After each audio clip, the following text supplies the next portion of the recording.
días a todos. Hoy vamos a ver la presentación de un campo exitoso que es el campo Jay Lake en Alabama. Un buen ejemplo de una exitosa gerencia de yacimiento que lo va a presentar Ricardo Padrón.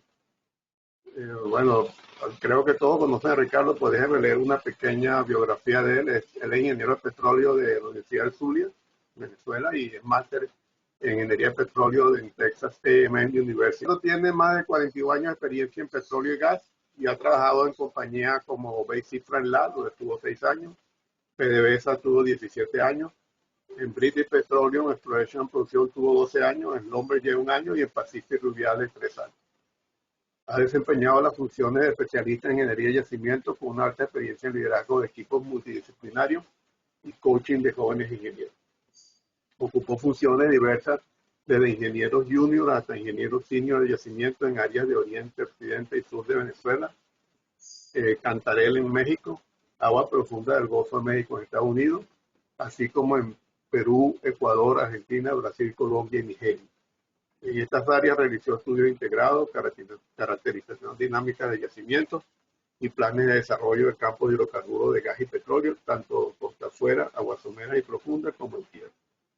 Ha sido tutor líder de la comunidad de modelaje dinámico y mentor de la comunidad de análisis de presiones, certificador interno de reserva de hidrocarburos para diferentes activos de British Petroleum y finalmente consultor técnico en gerencia y desarrollo de campos petroleros. Participó como profesor de ingeniería y yacimiento en la Universidad del Central y la Universidad del Zulia y instructor en Centro de Formación del CIET en PDVSA. Actualmente se desempeña como CEO de TronPath Technology, dedicado a consultoría de gerencia y yacimiento para el desarrollo óptimo de campos de hidrocarburos de petróleo y gas, tanto maduro como nueva oportunidad de explotación. Les dejo con ustedes a Ricardo. Ricardo, no probamos la... Ok, listo.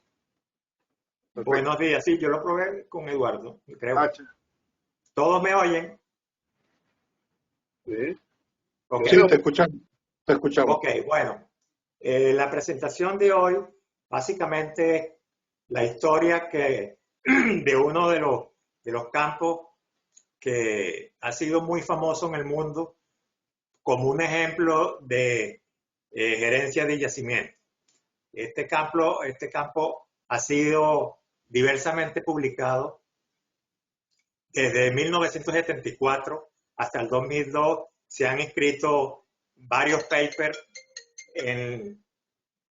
a través de la Sociedad de Ingenieros de Petróleo SPE y contando la historia de lo que ha sido la gerencia de yacimientos y el desarrollo de estos campos.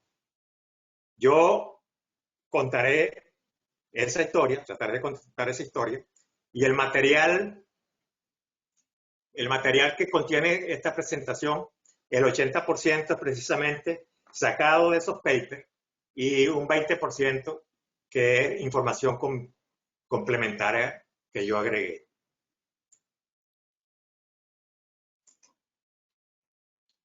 Ahora vamos a ver el contenido de la presentación. En primer lugar, vamos a describir el campo, la locación o ubicación geográfica del mismo.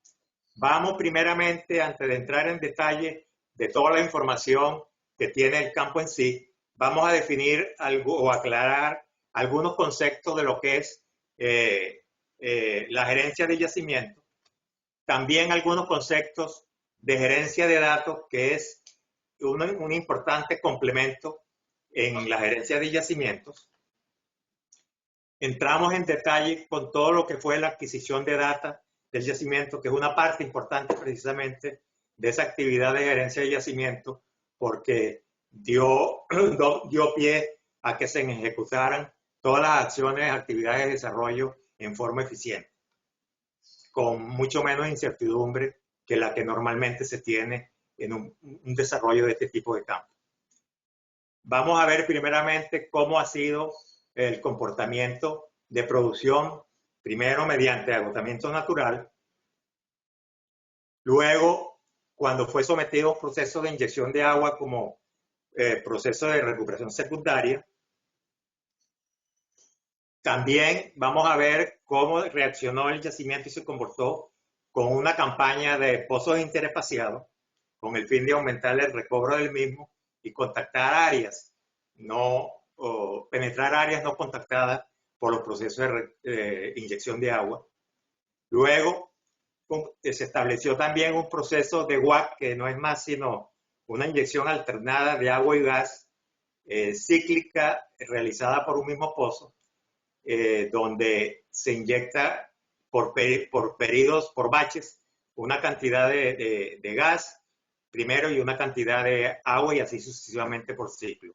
En el caso de este yacimiento, el gas empezó primeramente con metano y después se eligió el nitrógeno como gas inyector.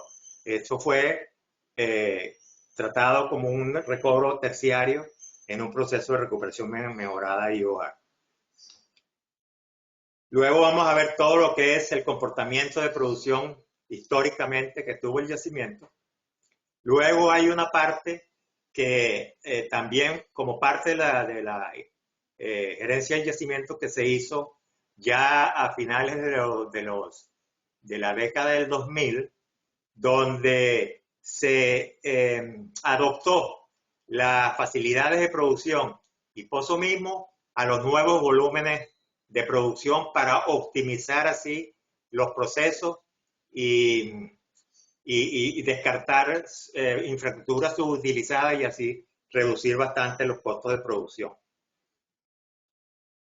Y finalmente vamos a ver las predicciones a lo largo de etapas de desarrollo del yacimiento y cuál fue el estimado último recobro que se calculó en el caso de Jay Lake. Entonces, primeramente, la ubicación geográfica.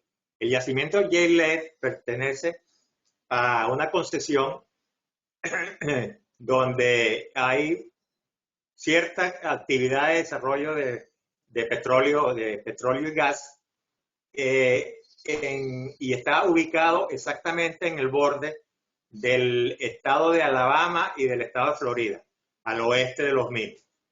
Este campo es, entre los campos del área, es el campo el más grande con mayor producción. Aquí es una muestra de lo que tenía para 2002, donde se puede ver, esto es una escala medio rara porque es logarítmica, es una escala arbitraria logarítmica, pero aquí se puede ver que el yacimiento tiene producción de más de 400 millones de barriles y el segundo apenas unos 50 millones. Eso quiere decir que solamente el yacimiento es casi produjo el total de los demás campos justos, ya que es el yacimiento bastante grande comparado. De hecho, es lo que se llama un yacimiento gigante, denominado un yacimiento gigante.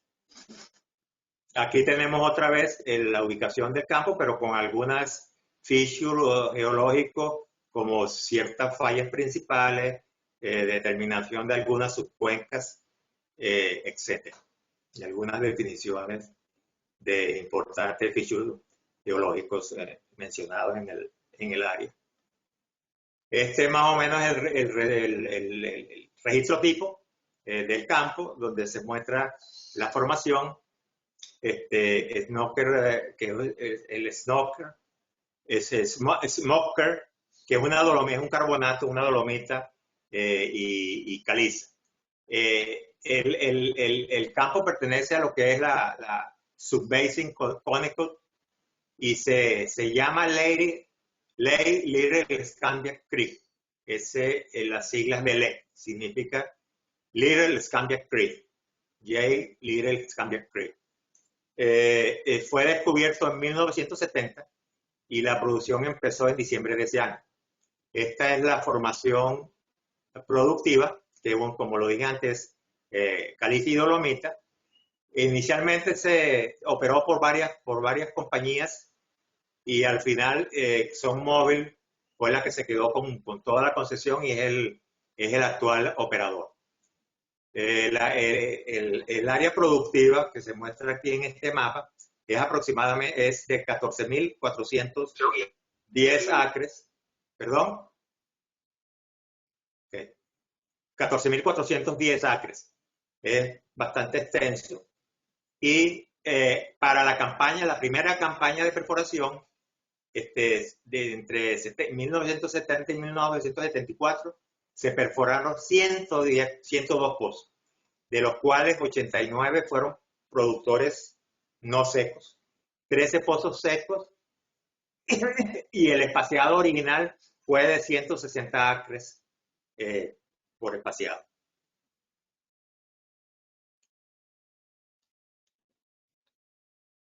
Ok, aquí se muestra, más o menos, bueno, se muestra la estructura que tiene el yacimiento, que es una estructura de un anticlinal fallado como barrera hacia el norte, hacia el noreste del yacimiento. Es la trampa principal. La arena principal del yacimiento tiene una profundidad entre 15.000 y 16.000 pies de profundidad vertical. Es, como se puede ver en este registro, esta es la formación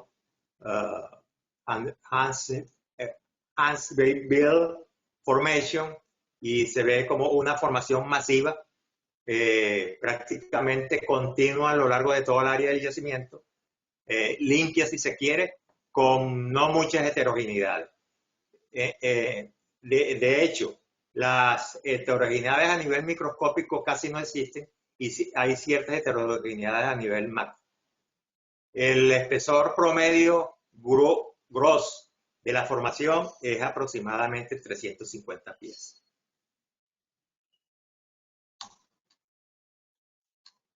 Ok, ahora tenemos lo que es la propiedad de roca fluido del yacimiento, donde podemos ver que tiene una presión inicial de 750 libras LPC y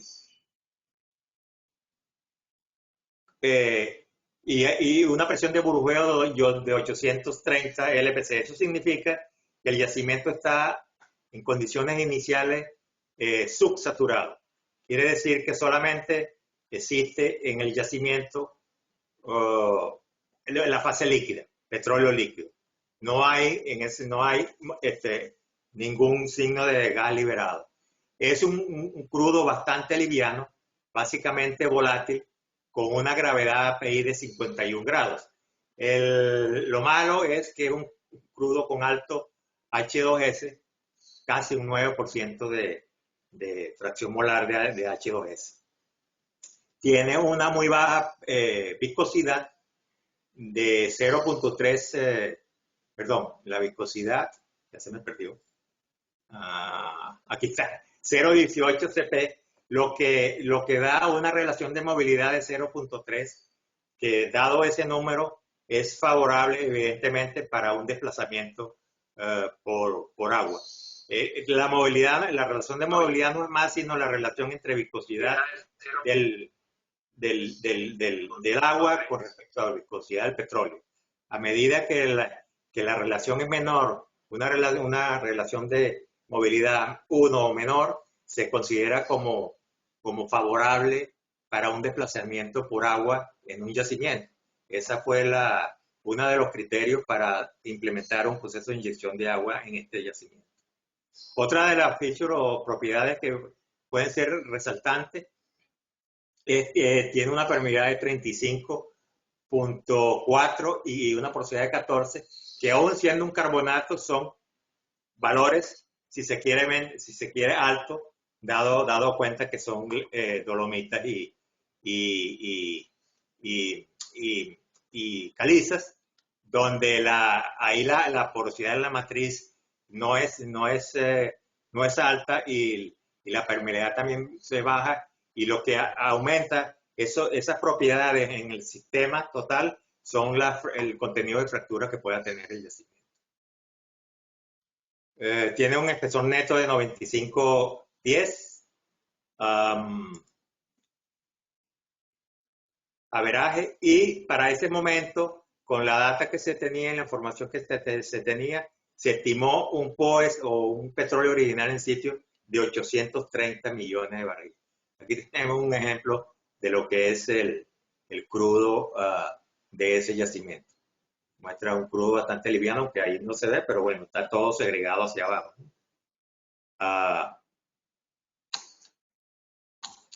Ok, aquí ahora le vamos, antes de entrar en la historia, extraje exactamente de los papers, literalmente, para dar una idea de cómo ha sido el éxito de esta gerencia de yacimiento en este campo a través de los años. Bueno, en él se utilizaron, como dice el escrito, múltiples técnicas de recuperación secundaria o recuperación mejorada y utilizadas simultáneamente. Entre esas se usaron técnicas de inyección de agua, usaron técnicas de inyección de gas y adicionalmente se implantó una campaña de pozos interespaciados.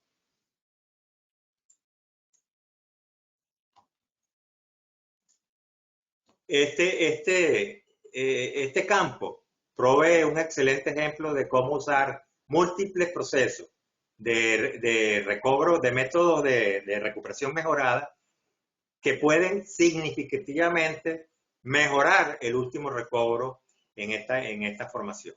Aproximadamente 87% del petróleo producido fue obtenido bajo recuperación mejorada. La implementación de la inyección de agua, el pozo interespaciado y la inyección de gas fue bastante mejorada o mejoró vastamente el recobro del yacimiento. Y se estima que hay un adicional de 93 millones de barriles de petróleo recobrable remanente en esa época, que es 1991. Por último, el programa de final de inyección de recobro terciario o recuperación terciaria, que fue la inyección de gas, más bien la inyección de agua y gas alternada, usando nitrógeno, se estimaron que para la fecha había un remanente de 355 millones de barriles y se obtuvo un 13% adicional de recobro incremental bajo ese proceso de inyección de WAP.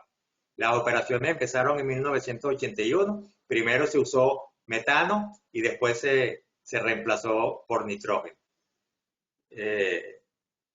Y el agua fue inyectada con el metano y el nitrógeno en el proceso simultáneo WAP o alternado de inyección de gas y agua. Ok, esto es literalmente un resumen más o menos de la historia que se tenía hasta ese momento en 1991, cuando empezó el proceso de inyección terciaria. Luego, ahora, una vez que tenemos algo, hemos visto algunas cosas importantes de lo que es el campo J-Lazy, para ya entrar en detalle en lo que es actividades de ingeniería de gerencia de yacimiento, vamos a tratar de definir algunos conceptos relacionados con esto. Básicamente esta información la tomé prestada de BP en lo que ellos tienen como su estándar, en lo que es gerencia de yacimiento.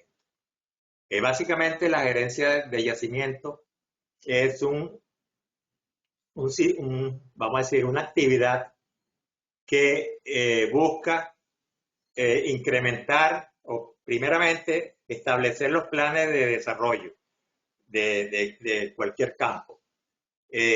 Buscar oportunidades adicionales de progresión de reserva. Eso es, progresión de reserva significa ir incrementando mayores reservas cada vez que está desarrollando el campo. Eso es pasar, por ejemplo, de reservas probadas, no desarrolladas, a reservas probadas producidas, de reservas probables a reservas probadas y de reservas posibles a probadas, y los recursos contingentes poder pasarlos también a un más largo plazo, pero poder pasarlos y convertirlos en reservas.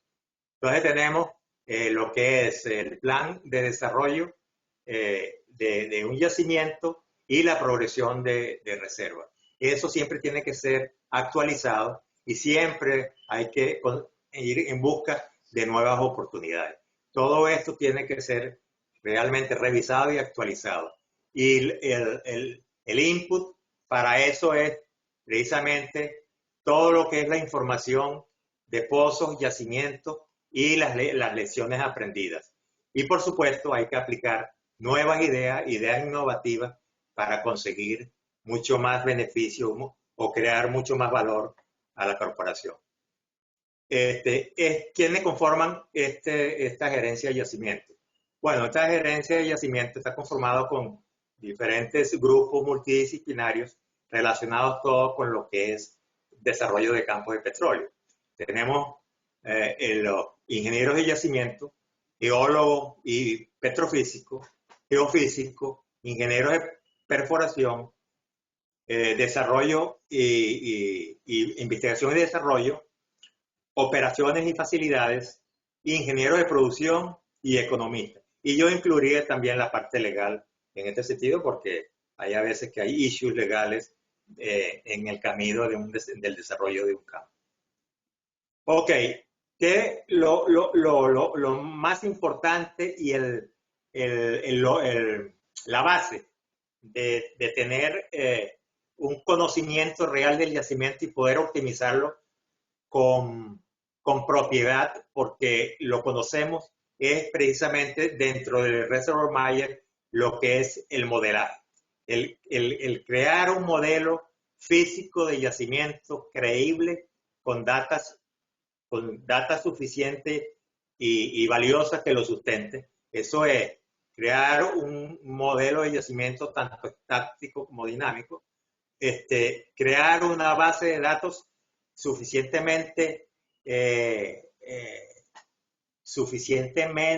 aceptable o apropiada para ser utilizada en todo lo que es la optimización del desarrollo de este yacimiento, y por supuesto establecer los planes de desarrollo y los futuros procesos artificiales o no naturales que puedan ser implementados en dicho campo o dicho yacimiento. Esto es el core principal donde se basa, es la base, donde es la raíz, donde crece todo lo demás, todo el árbol de lo que es la gerencia de yacimiento. Creo que tengo un problemita aquí que no me da, ya, se me había guindado. Ok, vamos a ver cuáles son los componentes de ese sistema. Bueno, tenemos los elementos que es yacimiento, comportamiento, la gerencia de pozos y el sistema de optimización. Luego, los fundamentos, que es el surveillance, la vigilancia o monitoreo y la predicción de las producciones. Y luego lo esperado, las expectativas, que es entender e implementar el plan de desarrollo, mantener la integridad de los pozos, entender y optimizar los sistemas, desarrollar y ejecutar un sistema de monitoreo o de vigilancia, crear técnicas para el forecast y medidas para ello, en contra de ello dice para ello, generar un progreso de la producción y mejoramiento de las oportunidades. Esto es incrementar con nuevas oportunidades las reservas que tenemos e ir creciendo. Mantener la data de los pozos y medidas y el comportamiento como data y como información. Las, esta palabrita siempre, bueno,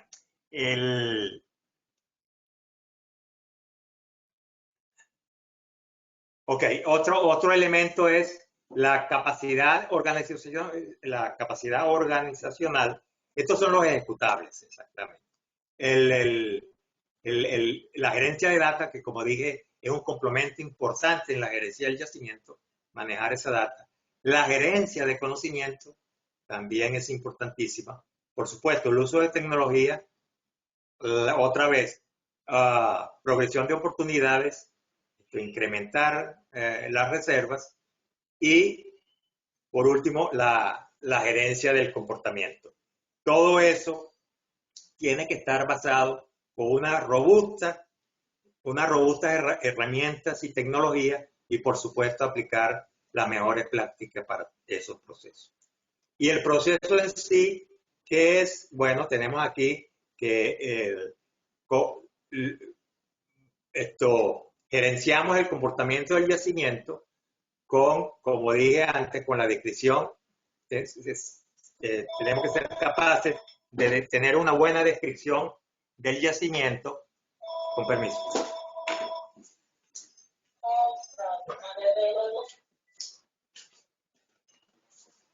No puse en silencio el teléfono, disculpe. Ok, una descripción del subsuelo, la implementación de un plan, una estrategia de desarrollo.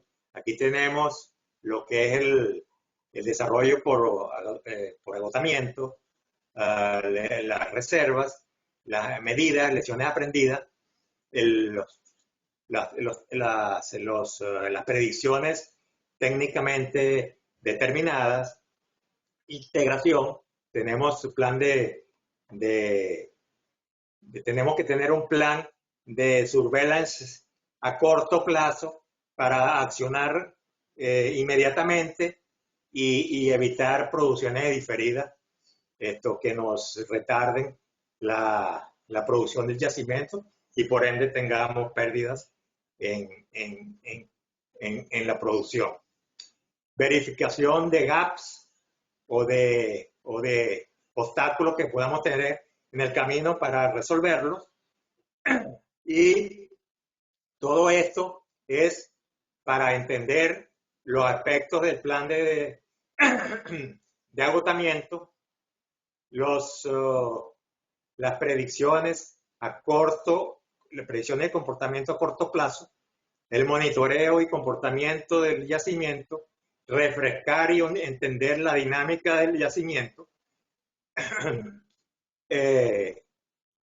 busca y integración de nuevas oportunidades con las lecciones aprendidas.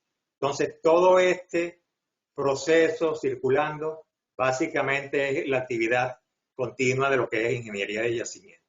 Y aquí tenemos este tipo de elementos prácticamente aplicados al J-Lake, y esto es lo que da como resultado lo que tenemos aquí en este escrito, que es básicamente lo que se hizo, cuántos elementos o cuánta actividad de perforación se usó, cuánto fue el espaciamiento que se buscó y fue más apropiado y adecuado, qué procesos fueron los óptimos, cuál fue el sistema de implementación de monitoreo y surveillance, y todo eso da que el J-Lake Field es un excelente ejemplo de lo que es una efectiva gerencia de yacimiento. Ahora vamos a ver una parte que es muy importante, que es la gerencia de data, que es complementaria e importante dentro de la gerencia de yacimiento. Entonces, ¿qué es una gerencia de data? Básicamente manejar los datos. Manejar los datos de integración, la arquitectura que tiene, la base de datos, cómo está estructurada, calidad del dato, tiene que ser no solamente muchos datos, sino datos de alta calidad, inteligencia en el negocio, la data estándar, por supuesto, sistema de seguridad en el manejo de esa data de datos, una gerencia maestra de data para mantenerla y usarla. Por supuesto, el gobierno o el liderazgo, el poder maniobrar o trabajar esa data. Y, por supuesto, el compartirla a los entes que realmente sean los adecuados o los que realmente sean los que van a crear valor en la corporación con esa data. Y bueno, la data puede estar en todas partes. Puede haber data dura, puede haber data en servidores, en iPhone, teléfonos celulares, networking, en la parte de negocio. Y lo que hace la gerencia de data es precisamente lo que está acá, tomar esa data, filtrarla, hacerle un proceso de calidad, distribuirla y asignarla verdaderamente a cuál es la importancia de esa data en diferentes disciplinas que realmente se necesiten. Y bueno, la gerencia de data es precisamente toda esa data, toda esa fuente que nosotros tenemos, integrarla en uno solo repositorio, que sea capaz desde ahí de ser adquirida o accesada por el ente que realmente lo necesita. Y ahí es, después por supuesto, tener la tecnología adecuada o apropiada o la mejor tecnología para poder accesar y analizar esa data y crear valor con el uso de la misma. Ok, vamos a ver entonces, vamos a empezar con los procesos de gerencia de yacimientos ya en las actividades en el desarrollo del JLEC. Entonces, para manejar un proceso de adquisición de data, es necesario que se evalúe esa información y se establezca un ranqueo de importancia, porque a veces necesitamos mucha data, pero tenemos limitaciones, bien sea de presupuesto o limitaciones de recursos. Entonces hay que jerarquizar esa data y hacer de acuerdo a un análisis técnico para evaluar y ver la importancia de la misma, en realidad la que cree mayor valor a la corporación. Entonces ahí tenemos alguna matriz, una Boston matriz, para decidir qué data es la que realmente, o rankear la data en importancia. Aquí tenemos, por ejemplo, las esferas, el tamaño de las esferas son el costo de esa adquisición de datos. Tenemos aquí el valor monetario y por acá la probabilidad de éxito. Eso hay que evaluarlo y jerarquizar en base a esta matriz. Y por supuesto, evaluar los riesgos que es para la adquisición de esa data, riesgos tanto económicos como físicos. Y ver el impacto de esa data en el valor, en la creación de valor en la corporación. Ok, y otra cosa es que la data, lo ideal sería que sea exacta y precisa. Ok, pero a veces no es así. A veces puede ser precisa e inexacta, como lo muestra acá. Y puede ser, de repente, es bien, puede ser valioso. Exacta es cuando todo está agrupado en uno, o se puede agrupar como en un pequeño sector, vamos a decirlo así. Y preciso es cuando está en el blanco, cuando da en el blanco, ¿no? Cuando es exacta y la incertidumbre completamente te la elimina, vamos a decirlo así. Todavía puede ser inexacta imprecisa, también puede ser valiosa, depende. Eso también va a estar en este ranqueo. Y puede ser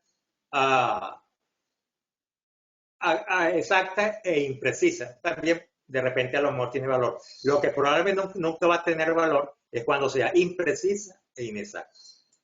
Entonces, bueno, esa es otra de las variables que se evalúan para verdaderamente adquirir data que vayan a tener valor y que crea un beneficio a la corporación, aún evaluando los costos de la misma. Ok, también, bueno, para terminar con el ciclo de gerencia de data, se establece entonces, una vez que la data es rankeada, se establece el proceso de ir tomando y con quién, tomando la data y estableciendo y repartiendo el presupuesto, asignando el presupuesto para cada uno de esas actividades. Un árbol de decisión para ver todas las alternativas que podamos tener y elegir cuál es la más importante.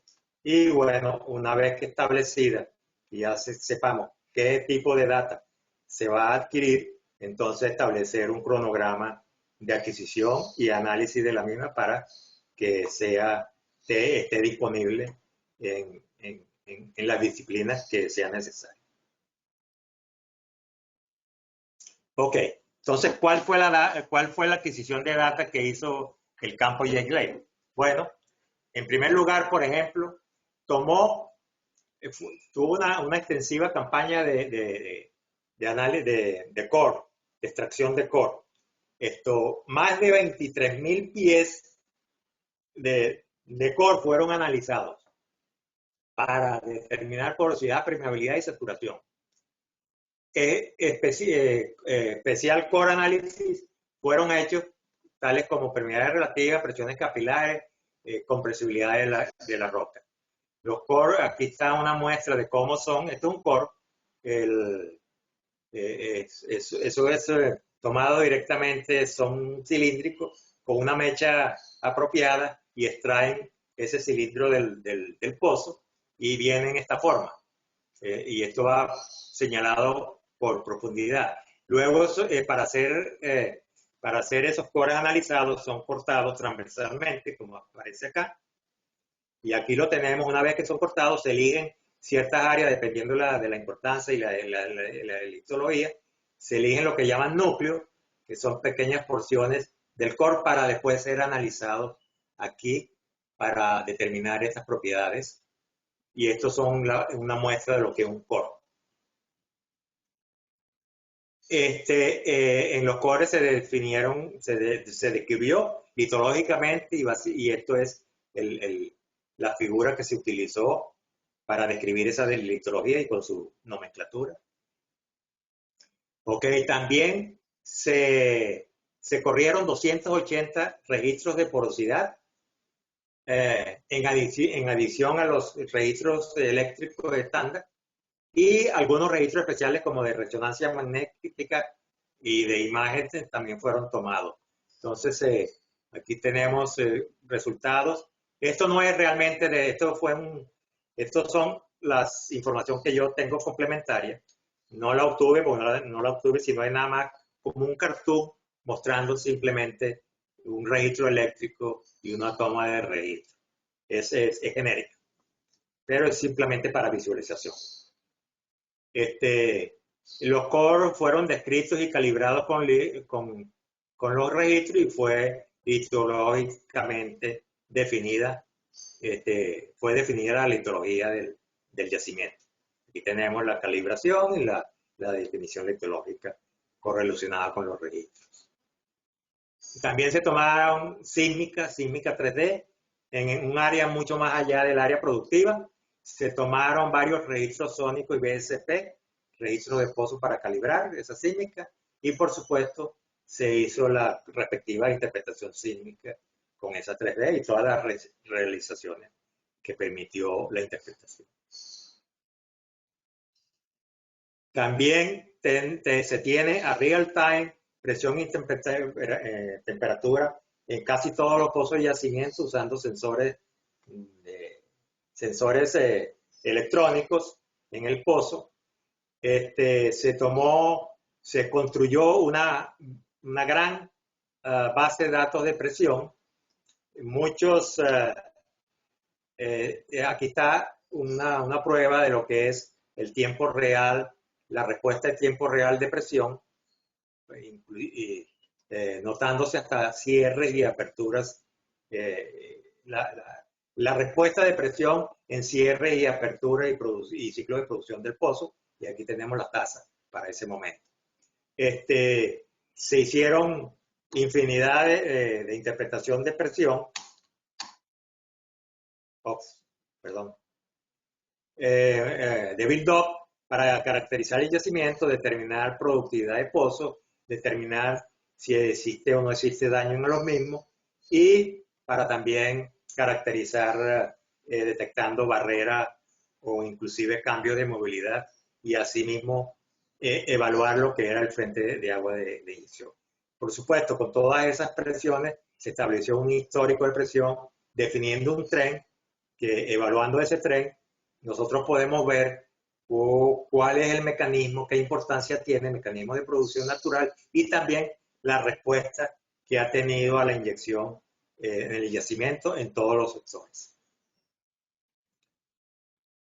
Ok, entonces, vamos a ver ahora lo que es el agotamiento natural.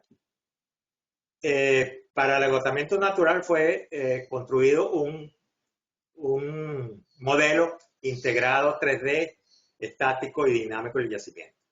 Se determinó que el empuje por agua y la expansión de roca fluido son los principales mecanismos. Aquí muestra un cartoon de lo que es un empuje de agua en un yacimiento. Preliminarmente, geología e ingeniería, la investigación indicaron que el recobro primario sería bajo porque este acuífero es pequeño y tiene moderada energía. Entonces va a necesitar, ya de antemano se sabe que va a necesitar presión de mantenimiento porque la presión va a declinar fuertemente. Y si la presión declina por debajo del punto de burbujeo, vamos a tener problemas y los recobros van a ser bajos porque se va a liberar gas en el yacimiento. Entonces, también se aplicaron métodos de levantamiento artificial para mejorar la producción de los pozos, pero realmente el levantamiento artificial no creó gran beneficio en este yacimiento. Las operaciones se desarrolló de un programa de evaluación de formación coordinada para la toma de registros y de núcleo para cada pozo del yacimiento. O sea, se tenía planificado para cada pozo del yacimiento correr núcleo y correr, por supuesto, registros. Algunos, los registros normales, por supuesto, el combo estándar y algunos especiales si se requería de acuerdo a las características de la locación donde estaba el pozo. El sistema de la capacidad del sistema de facilidad de producción fue diseñado para manejar 100.000 barriles por día de petróleo y 250.000 barriles de agua para inyección y producción. Y el estimado inicial que se tuvo de recobro para este yacimiento por agotamiento natural, sin ningún proceso de inyección, fue 125 millones de barriles, lo que representa un 15% del recobro. Aquí tenemos lo que es la historia, el agotamiento natural. Esta es la historia real, lo que está así, y lo demás fue la predicción hecha bajo la simulación. ¿Okay? Esto es la tasa de producción de petróleo, perdón, la tasa de producción de petróleo y esta es la presión, lo que está aquí, es que la presión llega a niveles de, tenemos averaje reservoir pressure, llegó hasta niveles de 2.500 libras de presión. Y este es el acumulado de producción. Está más o menos 125 libras. Y por supuesto, es más o menos lo que pudiéramos tener en esto es un gráfico mundialmente usado para determinar o para estimar estadísticamente el recobro de acuerdo al mecanismo de producción. Y en este caso, que es un mecanismo de inyección de agua, pero moderado, vamos a tener mucho menos que lo que sucede aquí. Vamos a tener más o menos intermedio entre lo que es A y B, que es como 15%. Estos fueron los métodos de gas lift utilizados. Fue de levantamiento artificial utilizado, gas lift, bombeo hidráulico, bombeo mecánico y eléctrica, bomba electrosumergible. Ok, entonces vamos a entrar ahora a lo que es el water flow. Ya vimos que con la presión iba declinando drásticamente y era necesario, debido a la poca energía natural que tiene el yacimiento, de un proceso de mantenimiento de presión, inclusive incremento de la presión, para mantenerles energía suficiente y obtener recobros más altos. Entonces, se implementó un proceso de water flooding, lo que llaman una línea directa, alternada línea directa de 3 a 1, 3 pozos productores y un inyector. Y se empezó en julio de 1978. Los inyectores fue una tubería de 4,5 y fue previamente fracturada y acidificada y fracturada por ser dolomita y caliza en las formaciones. Necesitaban aumentar la productividad mediante fractura. Se inyectaron aproximadamente 12,000 a 21 barriles por día por pozo a una presión de 5,000 libras. 23 pozos e inyectores fueron convertidos. Por el momento no fueron inyectados, fueron convertidos. Los valores del recobro fueron modificados porque el modelo se actualizó con nueva data y por supuesto por beneficio de la gerencia del yacimiento. Se optimizó. La presión del yacimiento fue mantenida con este proceso de inyección en 5,200 libras. Aquí vamos a ver. Ok. Antes de la inyección, estos eran los valores. La producción hasta ese momento era de 105,000 barriles por día de petróleo. Se había acumulado 204 millones de barriles de petróleo y empezó con una tasa de inyección de 55,000 barriles por día. Y se acumuló 320, por todo el proceso de inyección de agua se acumuló 302 millones de barriles de agua. Y esto es la historia y predicción de este forecast, de este proceso de inyección de agua. Aquí tenemos la producción real, estaba incrementando con la perforación de pozos. Si se dejaba sin inyectar, este sería su camino, su recorrido. En la tasa de inyección de agua declinaría rápidamente y con el proceso de inyección de agua se mantendría un plató y después declinaría, evidentemente aumentando significativamente el recobro. Y esto es más o menos cómo se visualiza lo que es el espaciado y posiciones de los pozos inyectores, triángulos, productores, círculos, en el yacimiento con las líneas de line drive o de línea directa. Y las facilidades, esto muestra un cartoon de la facilidad de superficie para la inyección de agua y el manejo de agua. Y entonces, para este momento vamos a ver una secuencia o una evolución de lo que fue el aumento de recobro, bien sea por los procesos establecidos y bien sea por actualizar con nueva data los volúmenes del yacimiento. Entonces, el recobro primario era de 15%, 125 millones en 1974. Con el incremento de inyección de agua, se incrementó 221 millones, o sea, 27% para 1975. Estos son los estimados. Primario más la inyección de agua serían 346 millones, que representa un 42% del POI. Pero después que se actualizó el modelo, no fueron 221 millones lo que se tendrían, sino 227.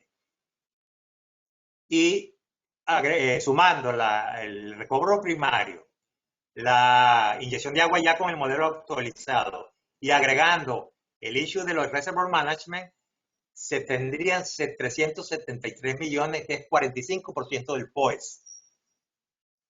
Lo que se espera, lo que es el reservoir management significó neto en el incremento de recobro o el recobro incremental debido a esa actividad, representó 21 millones, o sea, un 3% solamente por las actividades de reservoir management.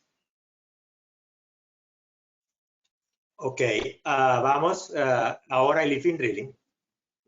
También se notó que con la inyección de agua hubieron áreas del yacimiento no contactadas y para ello se planificaron perforar pozos en esa área que serían con menor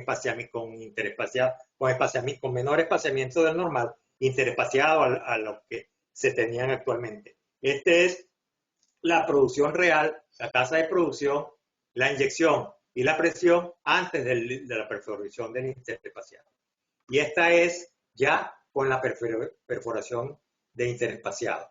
Aquí empezó el infill drilling. Fíjense que se incrementó la producción, la inyección se incrementó un poco y fíjense que la presión inclusive no solo se mantuvo, incrementó ligeramente, ya que se incrementó la inyección y hubo un mejor desplazamiento. Y por supuesto, mejor eficiencia, menos producción de agua, porque los frentes llegan más controlados. Entonces, eso permitió que el yacimiento se represionara más adecuadamente. Y entonces aquí está el resumen.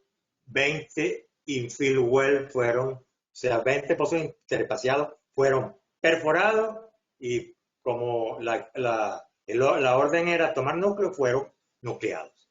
Fueron 5.500 pies de núcleo. Para ese momento la inyección de agua por pozo fue de 12.000 a 21.000 barriles por día, a la presión de 5.000. Se estimó un recobro debido al infill drilling de 53 millones, que representa el 6% del stock. El estimado recobro debido a reservoir management en ese momento era 11 millones, un 2%. Y total de recobro al final sería 426 millones, un 51% del POIS. La presión se mantuvo en 5.200 libras, que era lo que se tenía previsto o se tenía recomendado. Y por supuesto usaron simulación 3D para ir actualizando y monitoreando ese comportamiento. Ok, aquí está una muestra de lo que fue la causa del infill drilling. Aquí tenemos una muestra de el oscuro, es donde ha avanzado el agua en el yacimiento, y lo claro es donde no ha avanzado, no se ha contactado el agua, entonces no ha desplazado. Esos claros básicamente fueron los focos para la perforación interespacial. También hubo una cuestión verticalmente, que algunos lentes no fueron drenados adecuadamente. Entonces, para esto se hizo un modelo 2D vertical simulado para ver exactamente cómo mejorar esta eficiencia vertical. Se mapearon todas las áreas, se hicieron 24 workovers, se perforaron los 20 pozos interespaciados y verticalmente fue inyectado de acuerdo a zonas y de acuerdo a intervalos, usando geles para maximizar esta eficiencia vertical. Y se usó una tecnología que es de ellos, que se llama Thermal Decay Time, que registra y determina la posición de los contactos agua-petróleo. Es una tecnología de ellos que le fue muy útil para determinar este tipo de cosas. Ok, entonces esto es lo que sucedió. Estos son los volúmenes iniciales. En este caso no había gas. ¿Cómo estaría distribuido naturalmente en el yacimiento? Gas por gravedad, el gas, petróleo y agua. Y por supuesto el gas, el agua intruye en el yacimiento, se hace mayor por compresibilidad, el gas igual y el petróleo se produce. Ok, seguimos con el infill drilling. Para monitorearlo se usaron trazadores químicos para ver dónde y cuáles eran las preferencias del desplazamiento del agua en el yacimiento.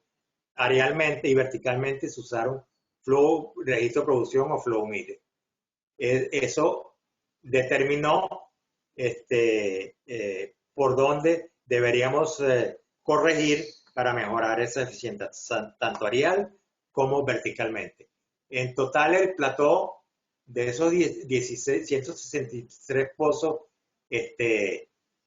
perforados, que actualmente para esta fecha de la inyección de agua, en 1995, eran 135, se mantuvo un plató de 110.000 barriles por día.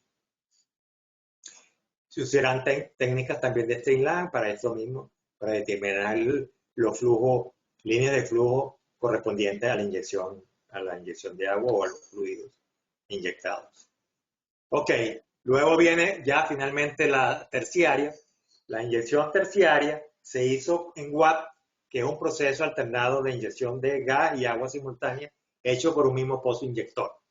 Este es los forecasts que se habían hecho. Aquí era la parte primaria, aquí era esto es la producción actual después de inyección de agua, lo real, y esto es lo que después se predijo sin inyección de nitrógeno y con inyección de nitrógeno. Esto fue los forecasts y con esto se tomó la decisión de inyectar el nitrógeno. ¿Ok? El total recobro esperado por nitrógeno era 426 millones, que representaba un 51% del POES, que era un incremental de 74, o sea, 9%. Y por último, al final, el estimado que se espera de recobro es de 60%. Aquí entonces tenemos la producción para 1981, enero de 1981, cuando comenzó la inyección de WAP, tenía una producción de 90.000 barriles por día, un acumulativo de 440 millones en el 2002, ya tenía un acumulativo de 400 millones de producción acumulada, una rata de inyección promedio de 250.000 barriles por día, se inyectó un total de 524 millones de barriles de agua y una tasa de 77 millones de pies cúbicos por día de nitrógeno. Ok, y esto ya es finalmente la producción real hasta el 2002, ya contemplando la inyección de nitrógeno. Ok, entonces aquí fue los arreglos que se tomaron, no en todas partes se hizo inyección de nitrógeno, en los pozos donde se ubicaron los pozos inyectores para el WAP. Y esto muestra después, modelando, dónde ha sido el desplazamiento verticalmente en unas secciones estructurales verticales y en un plano 2D del frente de agua. Entonces, para concluir, bueno, yo tengo un gráfico, una tabla final. Le voy a presentar esta tabla que es lo mismo a esta y no voy a insistir para no hacerlo un poco tedioso la presentación. Pero básicamente, aquí lo importante es que usaron nueva tecnología para monitorear esos avances de frente. Se hizo un piloto, por supuesto, con inyección de nitrógeno para determinar si era factible masificarlo en todo el yacimiento. El nitrógeno fue seleccionado como principal gas debido que no había disponibilidad de CO2 y por economías. Otra cosa aquí que resaltar, que el modelo de simulación tiene 102.000 de activas celdas con 400 pies de tamaño de cada una de esas celdas con 18 layers verticales o lentes verticales. El history match fue hecho bien, satisfactorio, pozo por pozo, con muy buenos resultados. Y un modelo composicional se usó para simular el comportamiento de fase, porque es un proceso miscible donde el gas entra en solución con el petróleo y entonces hay transferencia de masa. Esa transferencia de masa solamente es posible representarla bajo un modelo composicional que no es utilizar, por ejemplo, dos fases como petróleo y gas, sino se trabaja por componente.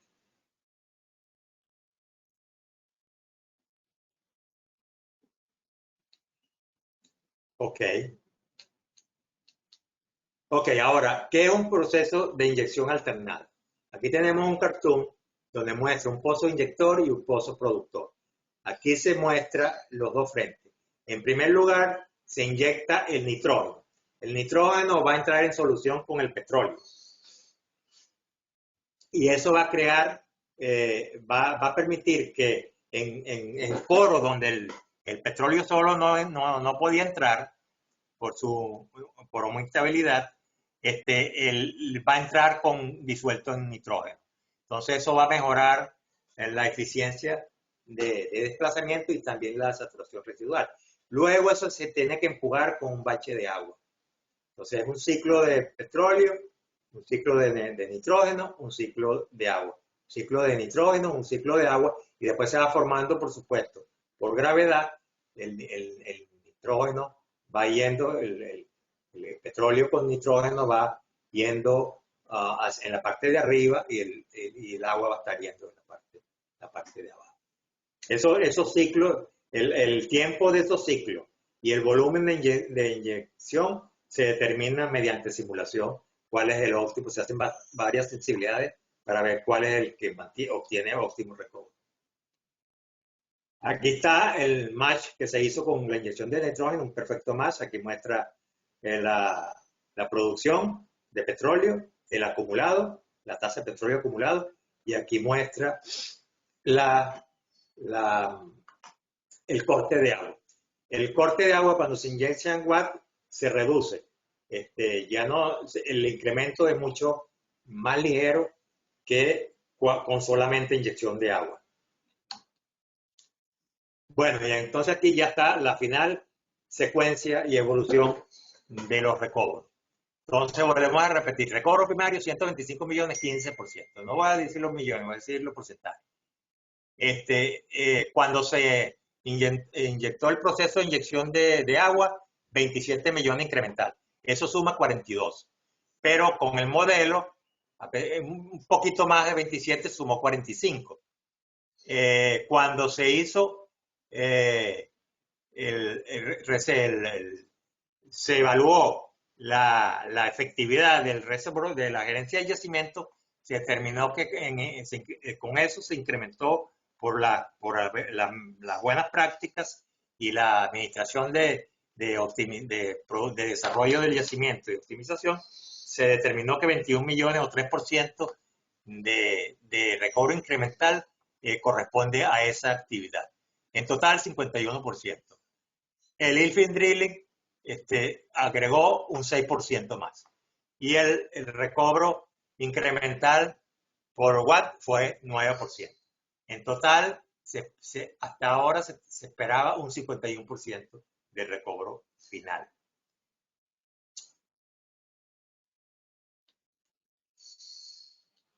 Ok, y después, por supuesto, este proceso continúa y va a seguir continuo con monitoreo, mantenimiento, optimización, inclusive de la facilidad de producción, siguiendo activamente actividades de ingeniería de producción, ingeniería de yacimiento, facilidades de operaciones, gerencia, todo lo que sean los procesos, usando la tecnología para el monitoreo y vigilante, y por supuesto todo lo que es tecnología o método para determinar la caracterización, seguir determinando o mejorando la caracterización de yacimiento y el monitoreo y optimización de la producción. Entonces, una observación continua. Ok, esto es curioso. Yo no sé, ustedes probablemente si han tenido oportunidad de comparar la producción, comparar las predicciones que se hicieron, por ejemplo, 20 años atrás con la producción real después de 20 años. Si han tenido esa oportunidad, yo sí he tenido esa oportunidad, siempre la producción predicta es menor que la producción real, siempre. O sea, yo nunca había visto que algo fuera diferente a eso. Y eso es lógico porque hay muchos eventos, sobre todo operacionales, que no pueden ser predecidos en una predicción, de una simulación o de cualquier técnica utilizada. Esos eventos son muchas veces fuera de control. Y una de las cosas que se ha hecho para optimizar un poco eso y mejorar un poco la predicción es que se castiga con una eficiencia de producción, un factor menor de 1, que más o menos esa eficiencia se calcula estadísticamente en cada campo donde va a hacer el estudio de los últimos 5 años y en estadística sé cuál es la eficiencia de producción ahí y se aplica eso. Pero aún así es difícil predecir lo real. Es difícil que haya exactitud entre lo real y lo predicho. Pero en este caso es totalmente diferente. Aquí les voy a mostrar, estos son dos pronósticos que se hicieron. Un pronóstico temprano al comenzar la inyección de agua y un pronóstico y el último pronóstico que se ha hecho. Y aquí muestro tasa y acumulado de la producción real, que es la producción, vamos a decirlo así, la producción, ¿cómo se llama? Verde oscuro, y la verde clara es la producción predicha. Para este momento hubieron dos predicciones, o sea, como dije, dos etapas de predicción, cuando la inyección de agua y después con el nitrógeno. Entonces, en ese momento, en la etapa de predicción, se tenía el forecast que iba a ser el perfil de la tasa hasta ese momento, hasta 1981, que se realizaba la predicción. Y el acumulado sería hasta acá, de 280 millones. Y esto que muestra aquí es la real. Esto es la real ya desde ahora hasta el 2002, que es donde se tiene información publicada por el SOM. Entonces, fíjense ustedes cómo fue la real.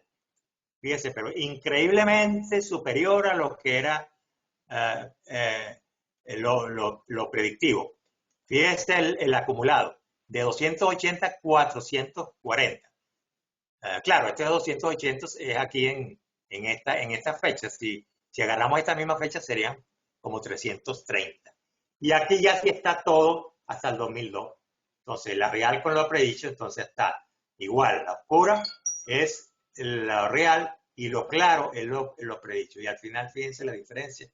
Casi 40 millones el campo produjo en la realidad 40 millones más de lo que se había estimado como predicción. Y eso es el único caso en donde yo he visto que la producción real es mayor que la producción predicha. Bueno, aquí está entonces el resumen, ya prácticamente. Resumimos que 129 pozos al principio, en 23.000 pies fueron nucleados, 20 pozos interespaciados también fueron nucleados, 5.500 pies. 23 pozos fueron convertidos en inyector de agua, hubieron 24 workovers, 23.000 pies de core 85% recobrado y analizado por porosidad, permeabilidad y saturación de agua. Sobre 40 build-up test se realizaron. Flow meter, temperatura y registros de producción fueron hechos. 280 registros de porosidad fueron tomados. Especial análisis de núcleo para presión capilar y compresividad de roco fueron realizados. Convencional on steady state splice de desplazamiento no continuo fue usado para medir las permeabilidades, para determinar en el laboratorio permeabilidades relativas de desplazamiento de agua a petróleo. Convencionales cylindrical tube experimentos fueron conducidos en el laboratorio para determinar la mínima miscibilidad del nitrógeno, de CO2, metano y nitrógeno en el yacimiento. Pruebas de laboratorio para evaluar la movilización de agua, del flujo de agua residual de petróleo y SOR. O sea, reducción de ese SOR por la inyección de agua con el nitrógeno. También fueron corridos casing con hueco entubado, con herramientas de hueco entubado para presiones build-up y producciones, y fueron excesivamente hechas.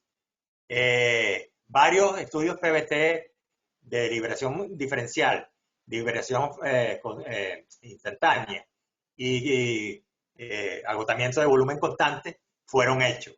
Y se usó trazadores de gas y de agua para los procesos de inyección de agua y los procesos de inyección de gas, agua y gas alternado e interferencias test para conocer la eficiencia areal de barrido. Esto es en cuanto a data, adquisición de data. En cuanto a reservoir management, un modelo estático full field incorporando la nueva litología de análisis, secuencia, estratigrafía, estolignita, cementado, zona, descripción, todos los ficheros geológicos y petrofísicos y con una exactitud de buena resolución fue usado para el modelo estático. El modelo geológico también fue construido usando unas celdas de 200 pies por 200 pies y un pie de espesor, conteniendo 14 millones de celdas. El modelo estático. Se construyeron modelos mecanísticos de simulación, tanto vertical para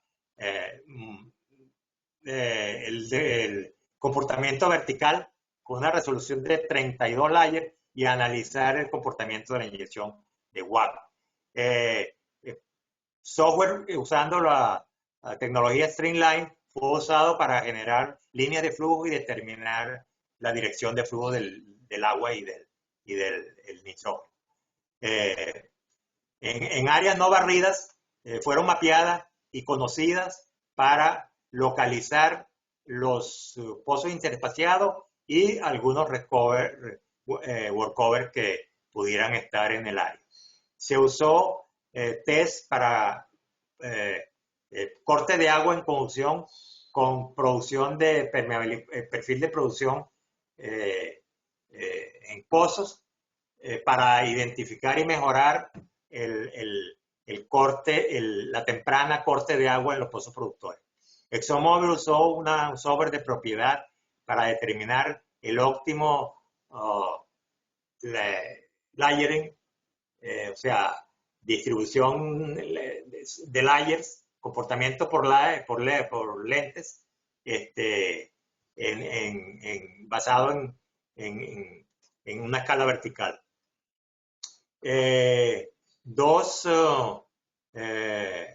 2D Vertical Cross Section Simulation Model fueron usados para analizar el gas oil well en distribución durante el WAT. Un 3D Full Field Simulación fue construido para representar todos los fenómenos físicos dentro del yacimiento y estar disponible para reproducir el flujo de fluidos. Un 4 componentes pseudo composicional simulación fue construido. La History Maps, el History Maps, modelo History Maps fue hecho y en sectores de field, por sectores, por regiones y pozo por pozo y a diferentes niveles. 71 de 73, 76 pozos fueron exactamente esmachados.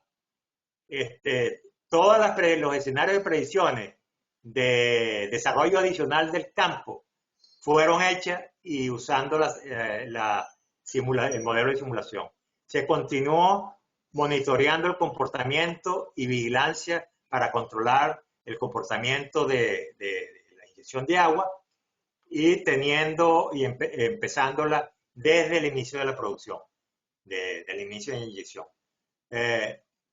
Optimización de recobro a través de Reservoir Management efectivo, a través de la efectiva gerencia de yacimiento fue realizado.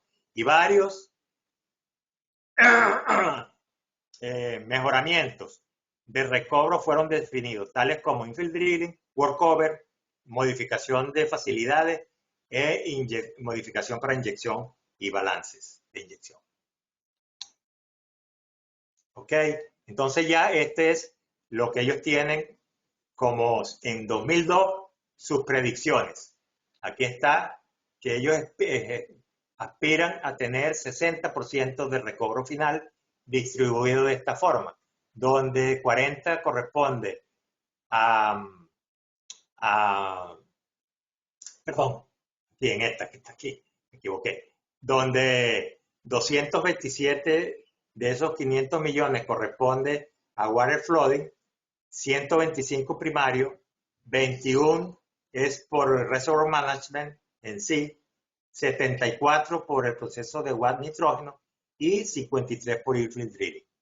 Y aquí serían los porcentajes de ese 60% va a haber, primero este va a ser 60%, va a quedar todavía un remanente de 40%, entonces ese 60%, primario es 15%, water flooding 27%, infill drilling 6%, WAD 9%, improve 3% por gerencia de yacimiento.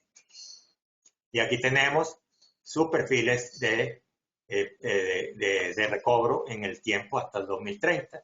Esta es la producción real, esta sería la tasa de producción predicha y esta sería la evolución de los recobros hasta el 2030, alcanzando el esperado del 60%. Ok. Y por último, en el 2014 ellos escribieron, de 2010, de 2002 no habían escrito ni publicado nada, y en el 2014 ellos escribieron un reporte que básicamente lo basaron, que en 2009 empezaron lo que ellos llamaron un right sizing de las facilidades de producción. Eso es adaptar a toda esa infraestructura de pozos y facilidades a las nuevas capacidades de producción, a los nuevos volúmenes de producción, porque había mucho material subutilizado, había montones de cuestiones que optimizar. Entonces, básicamente, no le voy a echar más largo el cuento, pero básicamente ellos se enfocaron en la facilidad, infraestructura de facilidades, en la capacidad, en la compresión, redujeron la compresión, redujeron las capacidades de inyección, capacidades de todo lo general, todo lo relacionado a capacidad de inyección y producción con tanques, separadores, líneas, optimizaron, abandonaron, reactivaron algunos pozos que podían ser reactivados grandemente y en fin, con esas facilidades, con esa adaptación de facilidades de producción, esperaban optimizar los costos de producción y seguir con una optimización de la producción en sí. Eso redujo, bajó la producción para que en ese momento era de 3.000, y tenía un costo de producción de $50,000 por barril. Ellos nos dicen en cuánto bajaron los costos, pero evidentemente sí mencionan que fue una baja significativa en los costos de producción.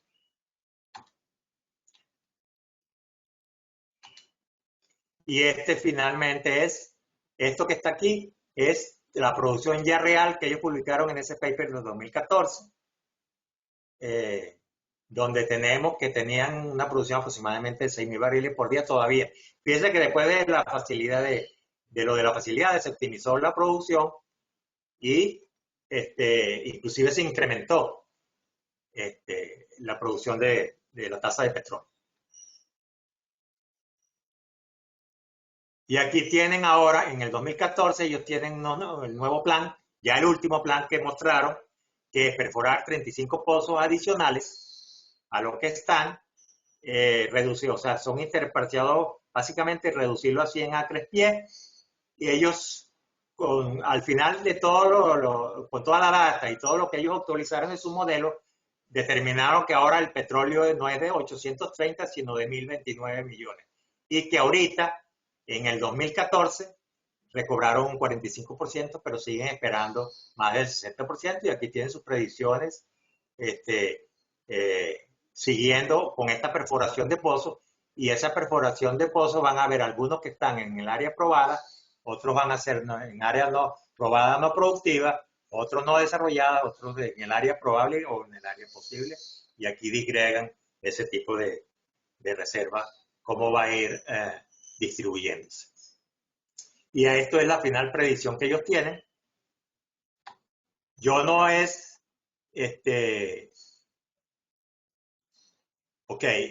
la conclusión final, que no debería ser la lámina final, pero voy a decir, solamente yo tuve una conclusión, que es un sobresaliente gerencia de yacimiento y gerencia de data, agrega un enorme valor al activo durante el desarrollo de cualquier campo. Ese es el mensaje y conclusión que yo tengo de esta presentación. Y bueno, para complementar con un dicho filosófico, dice que la lógica te lleva de A a B, pero la imaginación te va a llevar a todas partes. Muchas gracias. Ok, gracias Ricardo. Mira, vamos entonces a responder las preguntas que están aquí en el chat. La primera pregunta es si para ubicar los pozos interespaciados se tomó en cuenta el ambiente sedimentario. Bueno, básicamente la toma del pozo, sí, todo eso. El ambiente en sí, cualitativamente no, lo que se tomó es cuantitativamente para el interespaciado. Ya mediante el modelo de simulación te dice porque el modelo sedimentario está inverbe en el modelo estático. O sea, eso fue parte del modelo estático ya establecido, y fue inclusive actualizado fíjate, fueron tomados 100 y pico núcleos. Tuvieron un extenso y exacto, vamos a decirlo así, modelo sedimentológico, ¿no? Ese modelo sedimentológico ya está intrínseco en el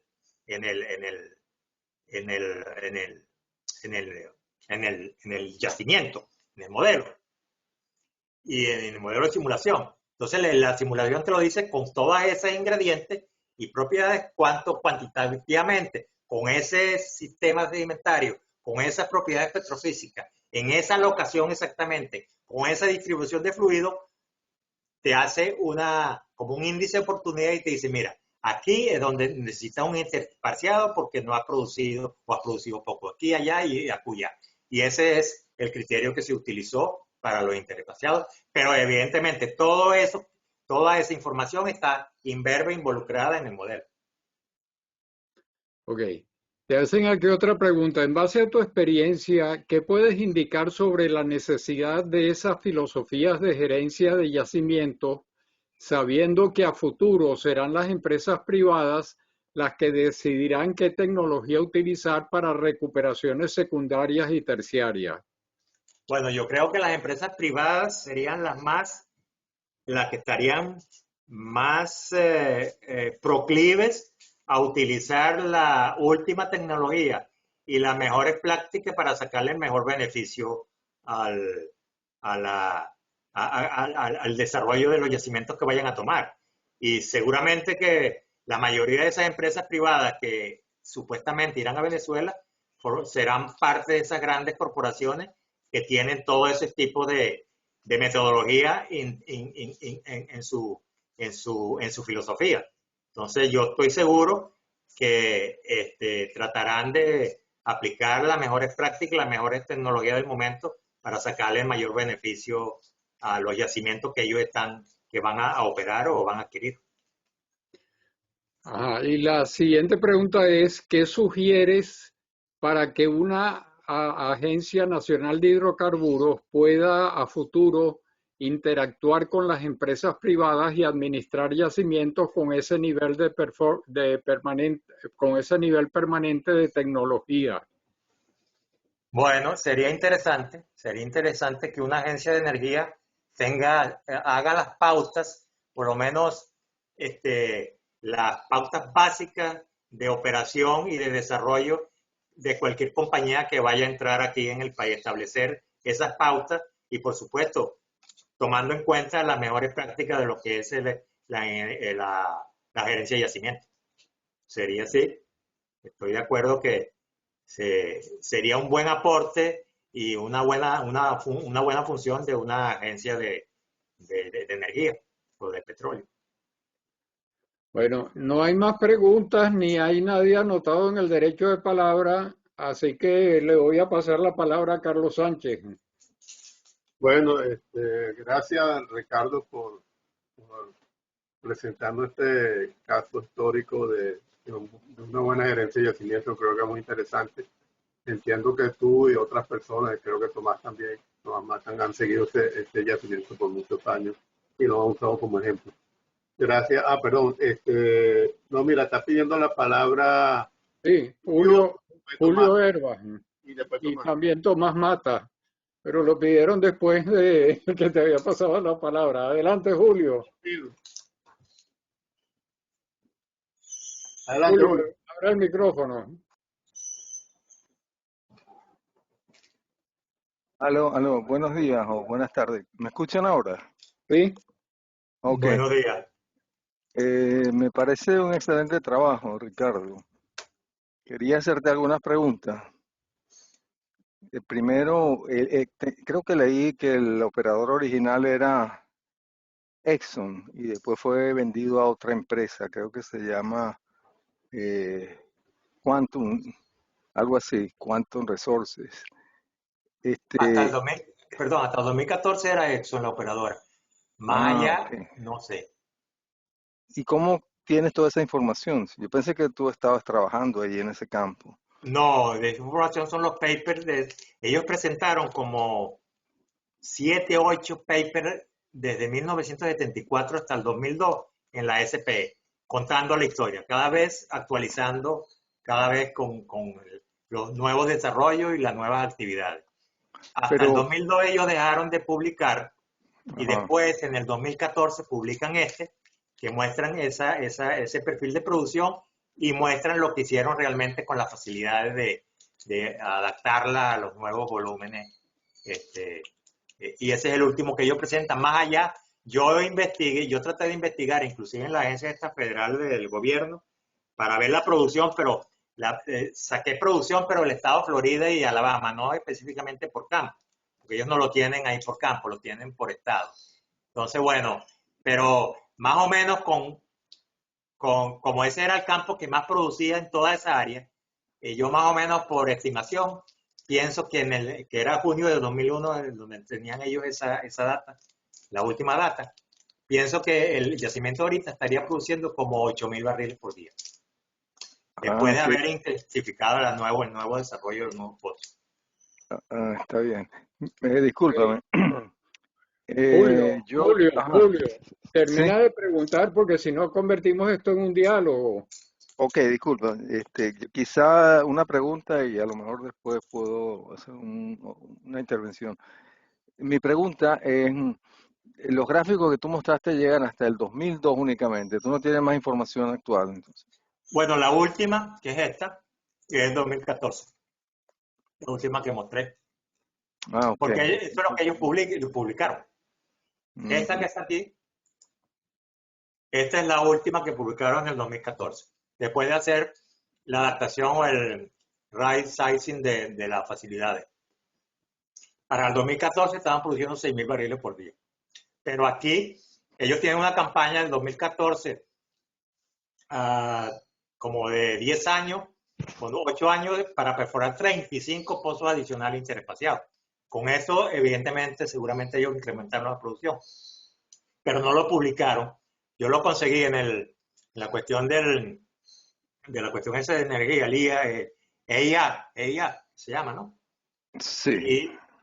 Y lo que me da es por estado para junio del 21, el estado de Alabama y el estado de Florida. Yo supongo que la mayoría de la producción de esos dos estados es de ese campo, pero no estoy seguro. Pero más o menos haciendo un estimado ahí con una regla de tumba, yo pienso que de acuerdo a sus números, más o menos el campo debería estar produciendo en junio 21 como 8.000, 9.000 barriles por día.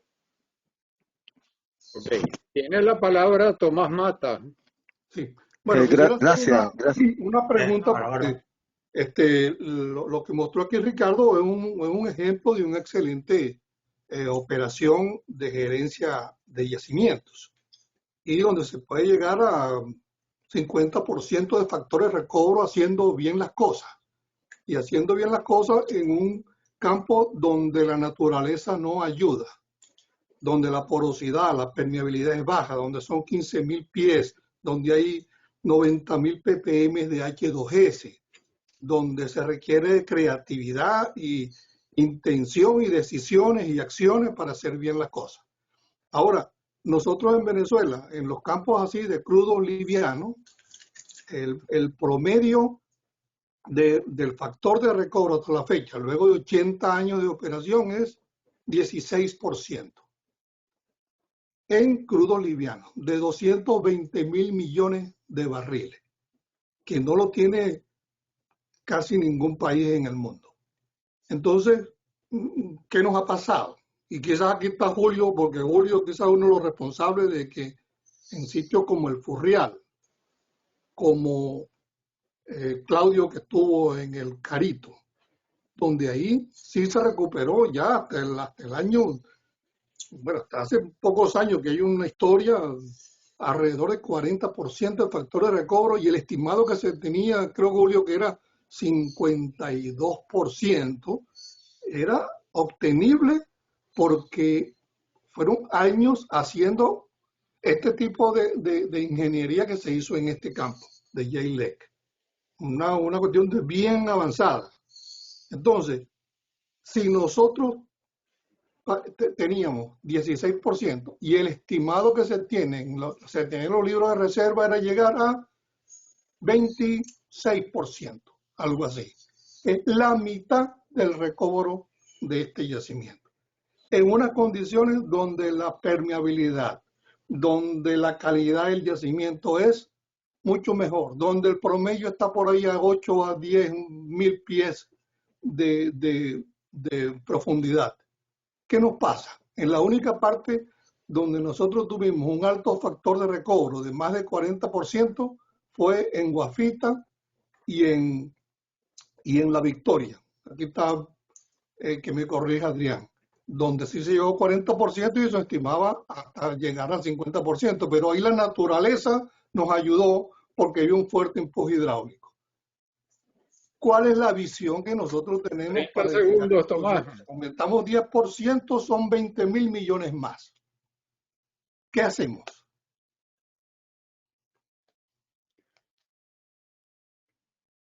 Okay. Adelante, Ricardo, Julio, no sé quién más está,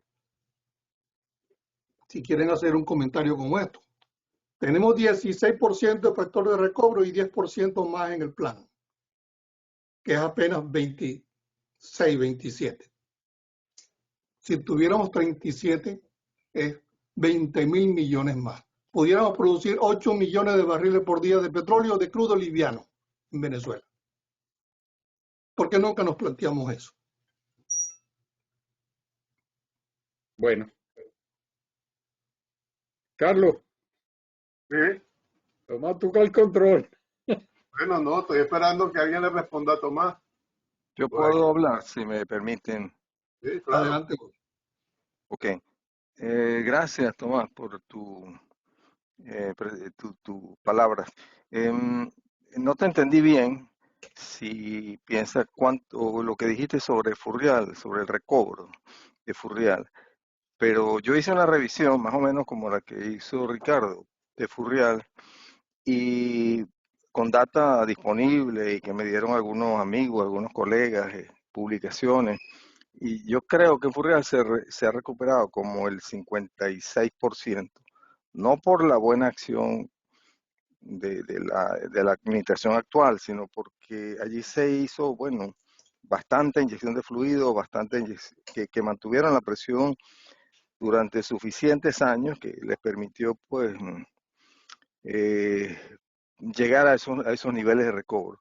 Pero también quería mencionarle a Ricardo que yo hoy revisé este campo hace unos meses y fue una revisión muy breve y bueno, me sorprendió porque este campo, pues yo vi que tenía el recobro casi cerca de 50, 60. El campo no está produciendo 9.000, el campo está produciendo alrededor de unos 2.500 barriles por día.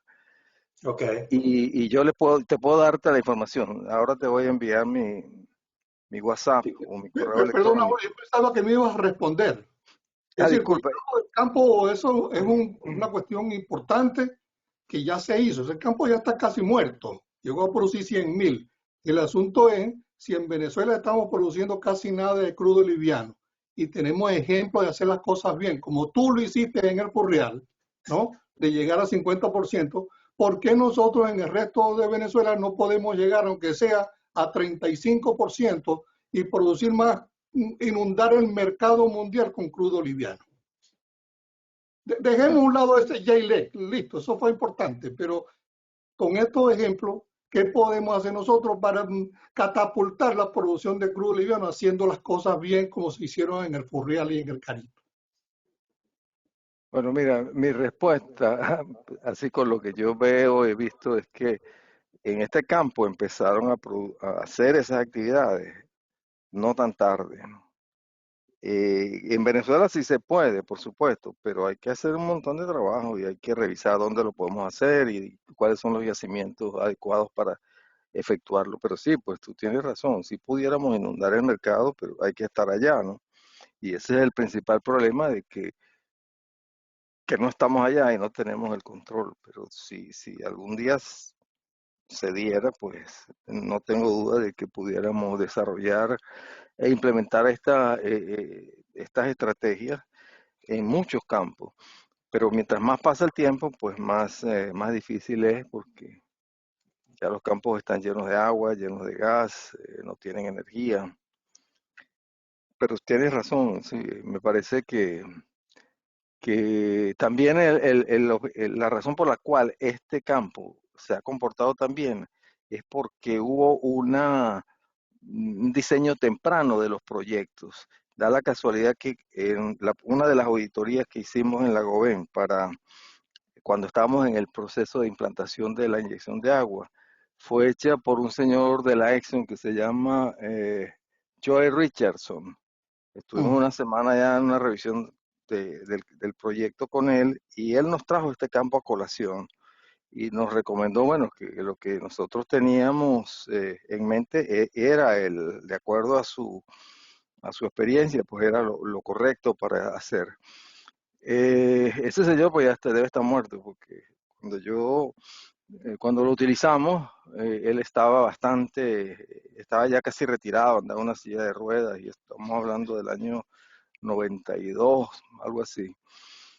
Me llamó la atención ahora que tuve la oportunidad de revisar este campo de nuevo y porque es un proyecto que ha sido llevado a cabo con bastante herramientas de ingeniería, ¿no? Y porque fue sometido a WAC. Yo creo que el WAC y el nitrógeno es lo que lo hicieron que respondiera también. De Pero nuevo, el igual el nitrógeno fue un 9% incremental. Mira, sí. de todas maneras, hablando con Tomás, voy a dar una respuesta de un ángulo no de producción, sino de cómo yo veía las cosas desde el punto de vista de exploración en aquella época de nuestra PDVSA pasada. Hay muchas cosas que no se hacían por el manejo contable. Si la actividad iba a CAPEX, se hacía. iba a OPEX, posiblemente no se hacía porque incrementaba los gastos. Yo no sé si tú tienes eso en mente, pero yo sí veía eso, muchas de las actividades que eran necesarias hacer, si no se hacían, dependía de dónde tú las contabilizabas, sin ver con profundidad los resultados.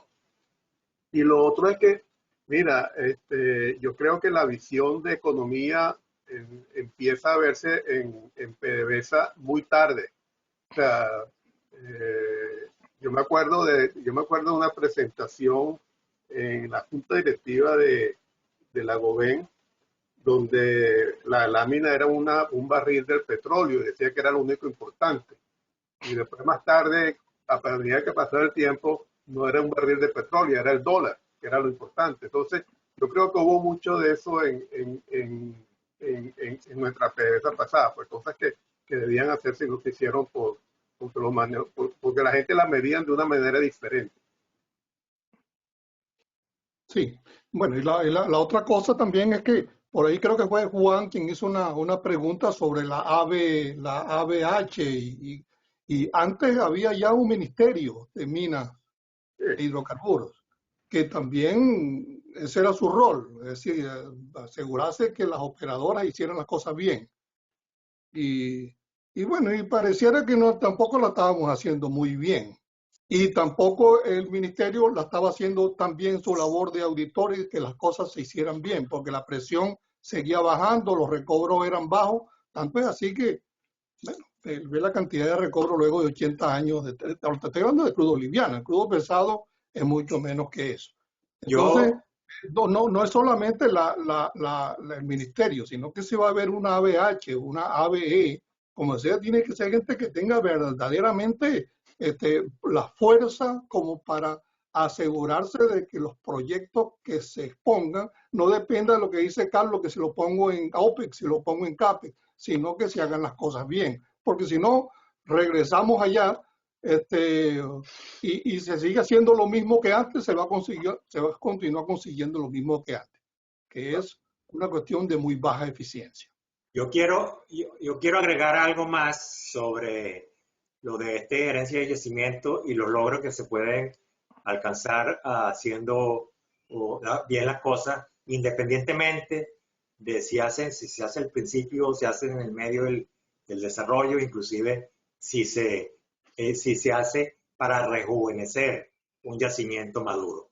Es verdad que evidentemente una ventaja si tú implementas los proyectos ya de una vez al principio, porque evitas que la energía, evitas que vas a tener entre más temprano más alta energía y por supuesto va a ser mucho más fácil mantenerla y van a ser los mecanismos mucho más eficientes.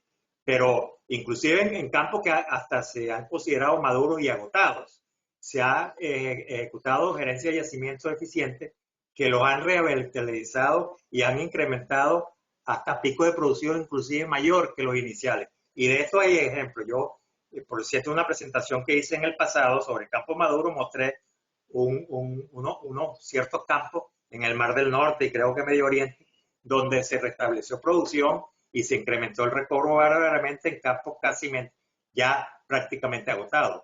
O sea que no hay que tirar la toalla en los campos de Venezuela, aunque no se hizo las cosas al principio, pero el petróleo está ahí, entonces hay que sacarlo. Y ahora hay la tecnología y la metodología para hacerlo. Sí. Muy bien. Bueno, señores, ¿algún comentario adicional? Si no hay comentario adicional, de nuevo, Ricardo, muchas gracias por traernos este tema a nuestro webinar. Y bueno, te lo agradecemos bastante. Sí.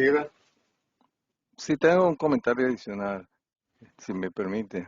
Sí, claro. Solamente decirle a Tomás y a Ricardo y a la audiencia que sí pienso que se pueden hacer muchos proyectos y realmente me sorprende cómo este tipo de investigaciones pueden llegar, sin haber trabajado en una empresa, pueden llegar a este grado de conocimiento de estos proyectos, ¿no? Porque como mencioné antes, yo tuve oportunidad de trabajar una semana para Jai Field a comienzo de este año Y las conclusiones que tiene Ricardo, pues son más o menos a las mismas que yo llegué, y sin ver mucha data, ¿no? Entonces, bueno, es sorprendente que el esfuerzo y la dedicación, pues, ayudan a entender cómo se alcanzaron esos recobros, y es muy importante que esos aprendizajes, pues, queden de alguna manera para poderlos aplicar en Venezuela una vez que tengamos la oportunidad de hacerlo. Gracias por tu presentación y gracias a Tomás y a todos ustedes por... Gracias, Julio. Gracias, Julio, por tu comentario. Bueno, de nuevo, Ricardo, por tercera vez trato de cerrar la presentación. Bueno, esto es una reunión muy familiar y yo creo que no hay ningún problema en interrupciones. La semana